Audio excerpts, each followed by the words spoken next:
Welcome everyone to our YouTube channel Royals Creation. Today we are going to cover chapter 5 of your biology, that is our environment. And today we will cover some more important questions of this chapter along with some important theories that are mainly asked from this chapter.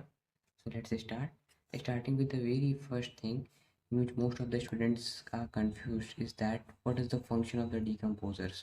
So decomposers basically convert organic materials into inorganic.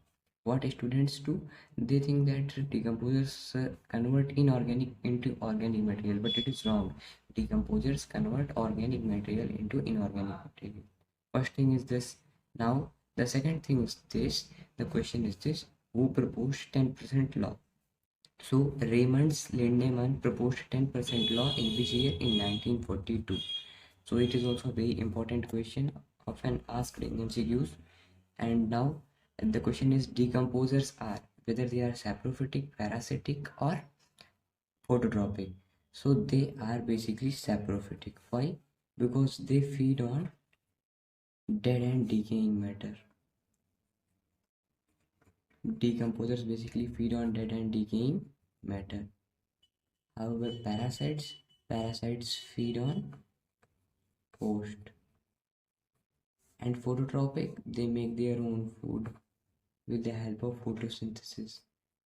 So I have told you that decomposers are saprophytic, and what are parasites? Parasites are those organisms which feed on any host body, means they are dependent upon another organism. And phototropic, they make their own food with the help of photosynthesis, and with the help, and chlorophyll also present in their body, so that's why they can do photosynthesis and make their food. Now the next question that is very important and often asked from this chapter is this: why do we need to clean ponds or lake? We do not need to clean ponds or lake, but an aquarium, that is जो हम घर में aquarium use करते हैं, need to be cleaned. Explain. तो इसका answer क्या होगा?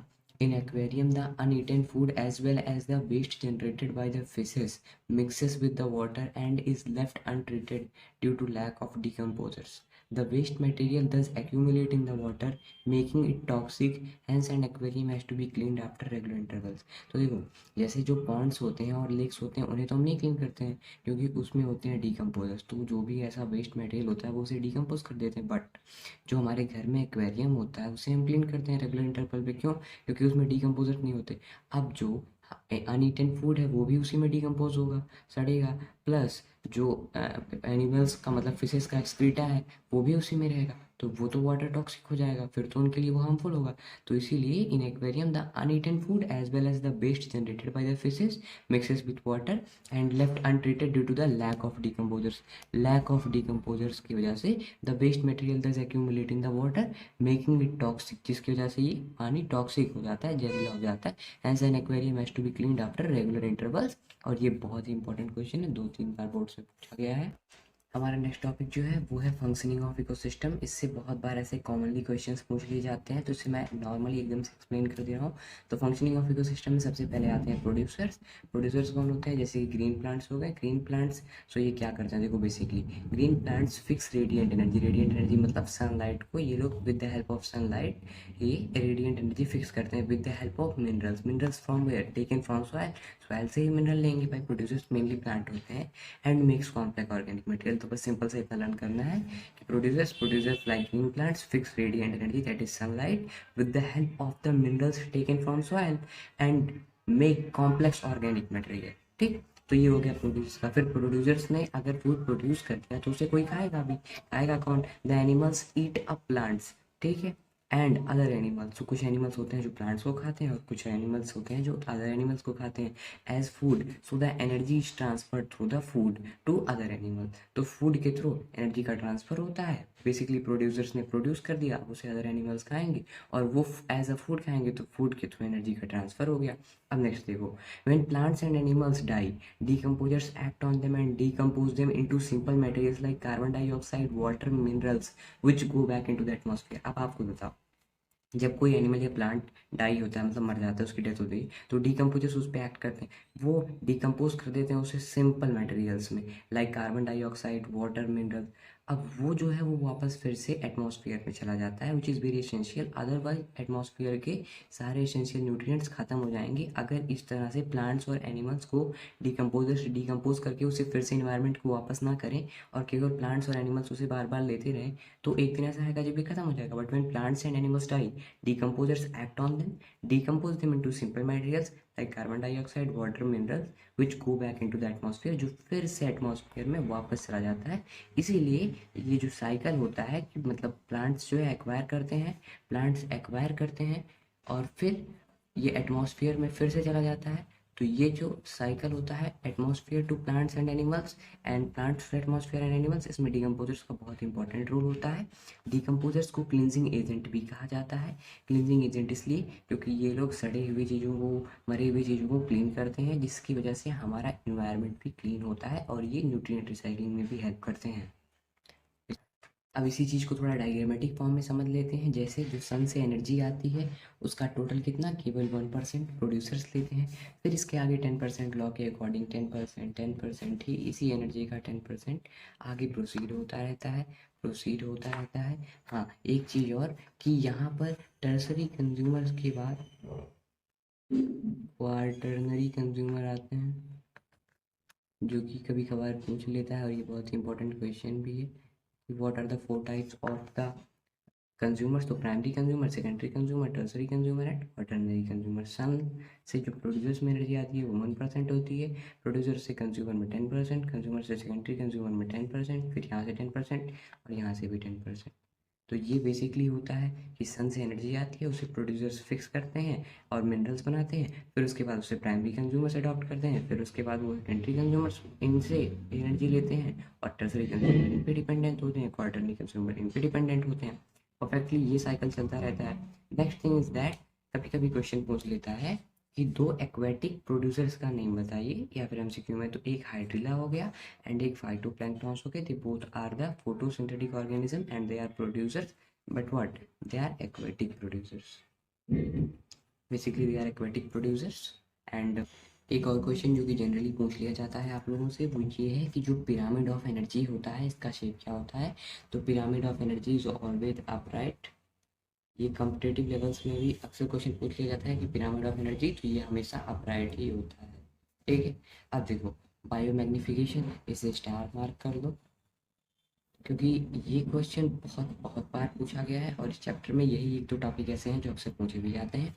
तो what is basically biomagnification. Biomagnification को बेसिकली ऐसे समझ लो कि जैसे प्रोड्यूसर्स के लेवल पे जो केमिकल जाता है उसे प्राइमरी कंज्यूमर कंज्यूम करते हैं, वो सेकेंडरी कंज्यूमर कंज्यूम करते हैं, टर्सरी कंज्यूमर कंज्यूम करते हैं, फिर क्वार्टरनरी कंज्यूमर कंज्यूम करते हैं। तो यही जो केमिकल होता है, केमिकल देखो डिकम्पोज नहीं होता, तो वो हर एक फूड लेवल पे, हर एक ट्रॉपिक लेवल पे आगे बढ़ता जाता है। इसीलिए जो भी एनिमल्स या ऑर्गेनिज्म हायर ट्रॉपिक लेवल पे होते हैं उसमें केमिकल्स का कंसंट्रेशन सबसे ज़्यादा होता है। जैसे कि हम ह्यूमंस हो गए, तो ह्यूमंस में क्या है, ह्यूमंस ही आज के टाइम में सबसे ज़्यादा ऐसे ऑर्गेनिज्म बन चुके हैं जिनमें केमिकल्स का ज़्यादा कंसंट्रेशन हो चुका है। क्योंकि प्लांट्स बेसिकली आप इंसेक्टिसाइड पेस्टिसाइड डालते हो, फिर उसे प्लांट्स से एनिमल्स को हमने खा लिया, प्लांट्स के थ्रू फूड आया, फूड को हमने खा लिया, तो हमारे अंदर कंसंट्रेशन केमिकल का बहुत ज़्यादा हो जा रहा है। अब इस फिनोमेना को देखो बायोमैग्निफिकेशन कहते हैं। The increase in the concentration of harmful chemical substances, मतलब केमिकल सब्सटेंसेस में क्या हो गया, पेस्टिसाइड, इंसेक्टिसाइड, लाइक पेस्टिसाइड्स और insecticides in the body of living organism at each successive trophic level. यहाँ पर सक्सेसिव ट्रॉपिक लेवल कर दो क्योंकि आगे बढ़ने पर जैसे जैसे टॉपिक लेवल आगे बढ़ता है उसी हिसाब से successive topic level of food chain is called biological magnification. ये डेफिनेशन लर्न कर लेना, बहुत सिंपल सी डेफिनेशन है। The increase in the concentration of harmful chemical substances like pesticides in the body of the living organism at each topic level of the food chain is called biological magnification. बहुत ही perfect, solid और full के full marks, इसमें कोई भी मैंने point छोड़ा नहीं है। ये एनसीईआरटी प्लस आपकी जो है एमटीजी की कॉम्बिनेशन की डेफिनेशन है। अब देखो यहाँ पे जो क्वेश्चन आता है, बहुत जनरली आप लोगों से क्वेश्चन पूछ लेते हैं टीचर्स की हाईएस्ट एनर्जी जो होता है वो फूड चेन में कहाँ होता है। अभी आप खुद सोचो, 10% लॉ के अकॉर्डिंग 10% एनर्जी जो है 10% होती चली जाती है एनर्जी। तो सबसे ज़्यादा एनर्जी किस में होगी, सबसे ज़्यादा एनर्जी होगी प्रोड्यूसर के लेवल पे। तो सबसे ज़्यादा हाईएस्ट एनर्जी किसके पास होती है, highest energy is available at the producer level. ठीक है, सबसे लोवेस्ट एनर्जी, अब खुद सोचो यहाँ पे इसका 10%, इसका 10%, फिर इसका 10% होता जब चला जा रहा है तो लास्ट में क्या होगा, ऐसी टाइम मतलब रिलेटिवली एनर्जी धीरे धीरे कम होती जाएगी। तो लोवेस्ट एनर्जी किसके पास होती है, आप जितना हाईएस्ट ट्रॉपिक लेवल पे जाएंगे उतना ज़्यादा लोअर एनर्जी होता चला जाएगा। तो हाईएस्ट ट्रॉपिक लेवल जो भी होगा आपके फूड चेन का, वहाँ पर लोवेस्ट एनर्जी हो गया। अब highest concentration of chemical, highest concentration of chemical किस में होता है, हाईएस्ट कंसंट्रेशन ऑफ केमिकल भी हायर ट्रॉपिक लेवल्स में होता है। क्यों होता है हायर ट्रॉपिक लेवल में, क्योंकि जैसे कि प्लांट्स ने पेस्टिसाइड्स को, इंसेक्टिसाइड को कंज्यूम किया, फिर वो उसे किसी एनिमल ने खाया, फिर उसे किसी एनिमल ने खाया और उस एनिमल को मारकर ह्यूमंस खा गए, या फिर उसे मान लो ईगल खा गया। तो ईगल और ह्यूमंस ये सब हाईएस्ट ट्रॉपिक लेवल पे होते हैं ना। जैसे देखो, एक हो गया आपका प्लांट, अब इस पे इंसेक्टिसाइड पेस्टिसाइड खूब आ रहे हैं, फिर ये जो है इसे प्लांट को मान लो किसी एनिमल ने खा लिया, छोटे मोटे एनिमल ने खा लिया, जैसे किसे मान लो रैट ने खा लिया। अब रैट को स्नेक ने खा लिया। अब स्नेक को मान लो तुम्हारे ईगल ने खा लिया। तो जो यहाँ पर इंसेक्टिसाइड और पेस्टिसाइड आए थे उसमें से सबसे ज़्यादा पहले यहाँ से इंसेक्टिसाइड पेस्टिसाइड गया रैट पे, ये डिकम्पोज नहीं होता, फिर ये फर्दर आगे बढ़ गया स्नेक पे, स्नेक के लेवल पे भी ये डिकम्पोज नहीं होगा तो ये सबसे आगे जाएगा ईगल के लेवल पे। अब ईगल के लेवल पे सबसे हाईएस्ट कंसंट्रेशन है केमिकल का, तो हाईएस्ट कंसंट्रेशन ऑफ केमिकल कहाँ होता है, हायर ट्रॉपिक लेवल पे। अब यहीं पर एक क्वेश्चन पूछ लेता है कि लोवेस्ट कंसंट्रेशन कहाँ होता है, तो लोवेस्ट कंसंट्रेशन जो होता है किसका, लोवेस्ट कंसंट्रेशन ऑफ केमिकल का। तो लोवेस्ट कंसंट्रेशन ऑफ केमिकल सबसे कम कहाँ होगा, आप खुद सोचो। प्लांट ही एक ऐसा ऑर्गेनिज्म है जहाँ पर जब लोग इंसेक्टिसाइड पेस्टिसाइड डालते हैं तो यहाँ कम रहता है, फिर इसके बाद इस पे एक्यूमुलेट होगा, इस पे और एक्यूमुलेट होगा, इस पे और एक्यूमुलेट होगा, तो सबसे कम किस पे होगा, लोअर ट्रॉपिक लेवल पे होगा। तो लोअर ट्रॉपिक लेवल पे जो है कंसंट्रेशन जो है कम होता है केमिकल्स का। अब नेक्स्ट क्वेश्चन यहीं से आपका पूछ लेता है, बहुत ही फेमस क्वेश्चन, चलता फिरता question. Why number of the members in food chain is always 4 और 5। इतना ही नॉर्मल सा क्वेश्चन, 1 से 2 नंबर में पूछ लेता है। तो देखो, why number of the members in the food chain is always 4 और 5 and not more than that, because आपको पता है according to 10% law, according to 10% law according to 10% law जो एनर्जी होती है वो एट एवरी ट्रॉपिक लेवल जो है डिक्रीज होती है। अब energy at every trophic level जब डिक्रीज होगी तो उससे क्या energy at each trophic level decreases, तो according to 10% law energy at each trophic level energy at each trophic level energy at each trophic level decreases, ठीक है। तो according to the 10% law energy at each trophic level decreases and due to the decrease in the energy due to decrease in energy at each tropic level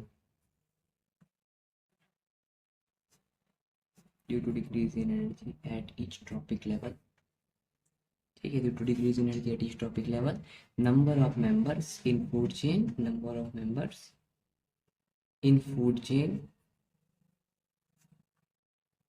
is not more than 4 or 5, बस।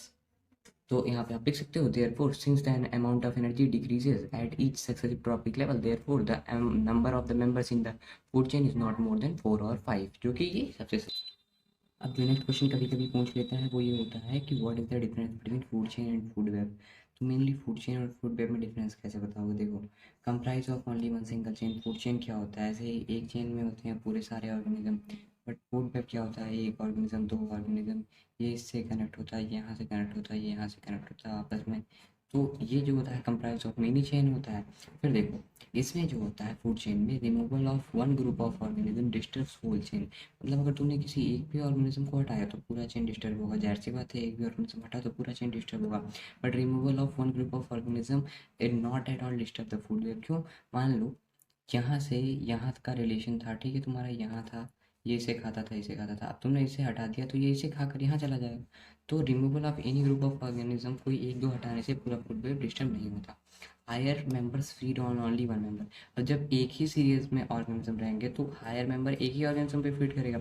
But यहाँ पर देखो higher member feed on different members, चलो ठीक है, ये member था, ये मेंबर नहीं रहा तो ये इसको खा लेगा, ये मेंबर नहीं रहा तो ये इसको खा लेगा, तो higher member feed on different members, ठीक। तो ये टॉपिक बहुत इंपॉर्टेंट था, काफ़ी कभी ये पूछ लेता है क्वेश्चन। बेसिकली थोड़ा सा फूड चेन की प्रॉपर्टीज जान लो। तो फूड चेन में जो होता है यूनी डायरेक्शनल, तो unidirectional flow of energy होती है, unidirectional flow of energy होती है। एंड बेसिकली इसमें देखो 4 to 5 मेंबर्स होते हैं, 4 to 5 मेंबर्स होते हैं। और 4 to 5 मेंबर्स होने का रीज़न जैसे कि मैंने बताया कि 4 to 5 से ज़्यादा अगर मेंबर रहेंगे तो वही प्रॉब्लम आएगी कि मतलब यहाँ पर एनर्जी जो है वो लैग करने लगेगी। तो 4 to 5 members because of 10% law. And energy at every trophic level, energy at every trophic level, energy at every successive लिखना, आगे बढ़ते हुए energy at every trophic level decreases. तो energy at every trophic level decreases हो गया। ये भी एक इंपॉर्टेंट फैक्टर था जो कि अक्सर क्वेश्चन पूछ लेता है। अब क्वेश्चन आता है next, why do food chains in an ecosystem do not have 4 to 5 trophic level. इससे ज़्यादा नहीं होते, तो वही जो मैंने बताया, according to 10% law only 10% energy is transferred from one tropic level to another. So during the transfer of energy, the loss of energy at every step of food chain is so great that very little amount of energy remains after 4 to 5 level. And that's why, so amount of energy at each tropic level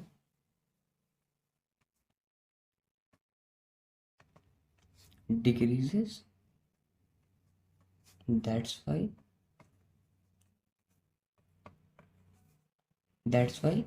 food chain in an ecosystem do not have 4 to 5 member. ठीक है, that's why food chain in an ecosystem,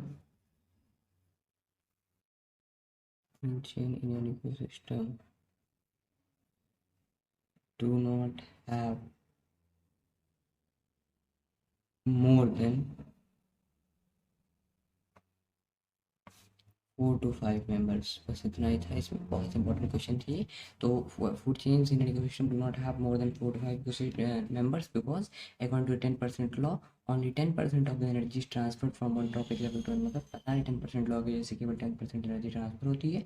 so during the transfer of energy the loss of energy at each step of the food chain is so great that very little amount of energy remains after 4 to 5 and amount of energy decreases at each tropic level. That's why food chain do not have more than 4 to 5 members. अब एक और important चीज़ जो आपसे काफ़ी बार पूछ ली जाती है वो होता है ओजोन की डेफिनेशन।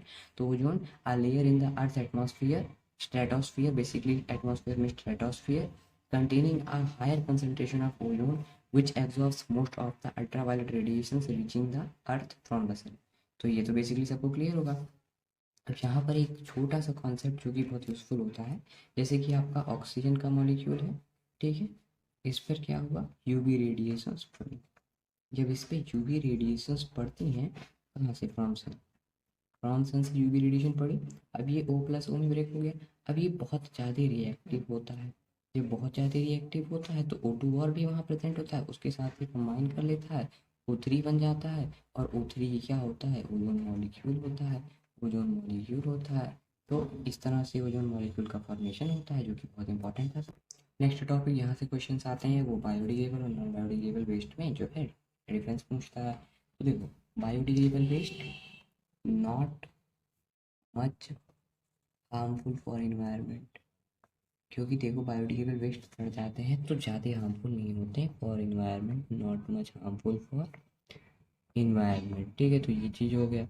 दे आर कंपेरेटिवली लिखना, क्योंकि जरूरी नहीं है कि हर नॉन बायोडिग्रेडेबल वेस्ट हार्मफुल ही हो, comparatively harmful for environment, harmful for environment, ये चीज़ हो गया कि ये इन्वायरमेंट के लिए हार्मफुल होते हैं।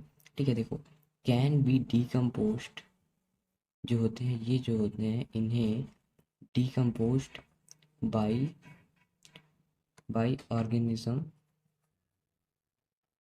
ऑर्गेनिज्म सच एज क्या, डीकम्पोजर्स।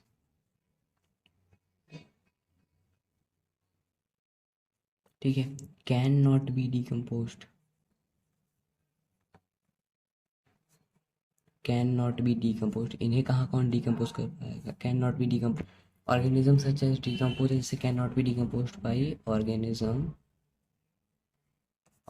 सच एज डीकम्पोजर्स। तो ये सब पॉइंट्स याद नहीं करना, ये सब पॉइंट्स बस समझ लेना, और यही सब क्वेश्चन मेनली पूछे भी जाते हैं। अब देखो, बायोडिग्रेडेबल जो वेस्ट होते हैं ये सड़ जाते हैं, तो परसिस्ट इन नेचर और वेरी स्मॉल टाइम, सड़ जाएगा तो कितने दिन रहेगा, और वेरी स्मॉल टाइम। बट ये persist in nature for very long time. Plastic को सड़ाओ, persist in nature for long time, क्योंकि जब डिग्रेड नहीं होगा तो ज़्यादा दिन तक रहेगा। Next thing is that they are eco friendly, कह सकते हैं दे आर इको फ्रेंडली, उतना ये नेचर के लिए हार्मफुल नहीं है। ये क्या है, non eco friendly, non eco friendly, non eco friendly. या फिर आप कह सकते हैं they do not cause much problem but they cause many problem. Cause many problem देख लो, कॉज मेनी प्रॉब्लम, जो प्रॉब्लम कॉज करेगा वो नॉन इको फ्रेंडली होगा। Cause many problem, do not cause much problem, do not cause थोड़ी बहुत problem तो ये भी करते हैं, do not cause much problem, तो do not cause much problem, ज़्यादा प्रॉब्लम ये नहीं करते हैं। ठीक, अब इसमें एग्जाम्पल क्या लिख लो, जैसे पेपर हो गया, फ्रूट हो गया, एटीसी हो गया, इसमें एग्जाम्पल क्या हो गया, आयरन हो गया, प्लास्टिक हो गया, ये सब एग्जाम्पल हो गए। तो इस डेफिनेशन को बहुत अच्छे से प्रिपेयर करेंगे, ये बहुत बार पूछा गया है डेफिनेट। नेक्स्ट क्वेश्चन जो कि आप लोगों से बहुत मतलब कॉमनली पूछ ही लेता है कि what are the problems caused by the non biodegradable waste that we generate. तो पहला देखो, तो पहला प्रॉब्लम इसमें क्या होता है, तो problems caused by this is for non biodegradable waste, non biodegradable waste cause land water soil pollution. पहला तुम्हारा क्या होगा, पोल्यूशन हो गया। दूसरा, इट कॉजेस फूल स्मेल, गंदी स्मेल आती है, and the area became breeding ground, जहाँ पर भी ऐसा कचरा पड़ा रहेगा वहाँ पर देखो ब्रीडिंग ग्राउंड हो जाता है ना, ब्रीडिंग ग्राउंड और मॉस्किटोज। तो ये भी कहीं ना कहीं एक डिसएडवांटेज ही है। अब थर्ड देख लो, थर्ड में हम लिख सकते हैं कि it cause the foul smell and area became, third में हम लिख सकते हैं कि मतलब जो है it does not decompose easily, it does not decompose easily and affects, जहाँ पे भी सड़ेगा मतलब जब सड़ेगा नहीं तो affects the fertility of soil।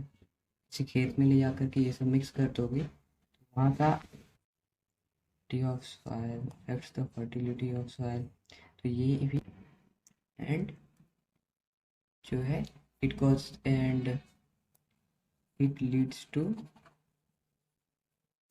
the emission of, मतलब बेसिकली क्या, इट्स बर्निंग कह लो, it's burning leads to the emission of harmful gases.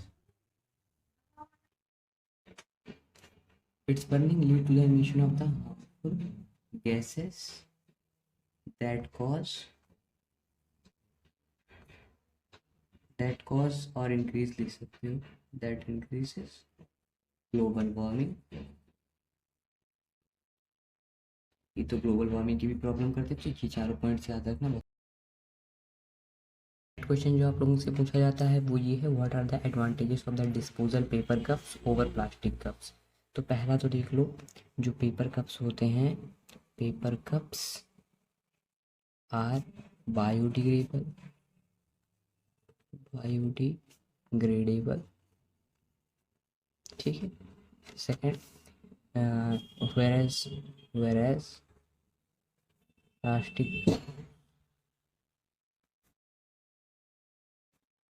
Are non biodegradable, non biodegradable.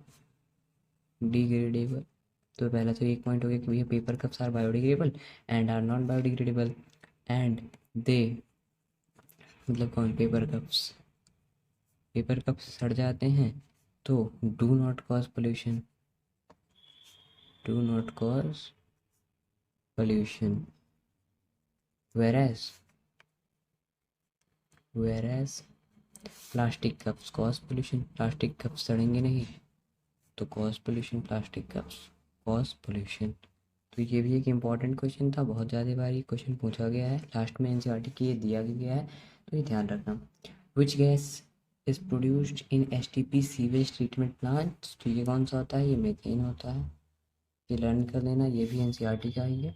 अब देखो कभी कभी क्वेश्चंस क्या आ जाते हैं कि what are the problems due to biodegradable waste. Biodegradable waste सड़ तो जाता है बट इससे भी कुछ प्रॉब्लम होती है, जैसे कि cause bad smell and cause water pollution. पानी में जाके सड़ेगा तो वाटर पोल्यूशन करेगा ही करेगा।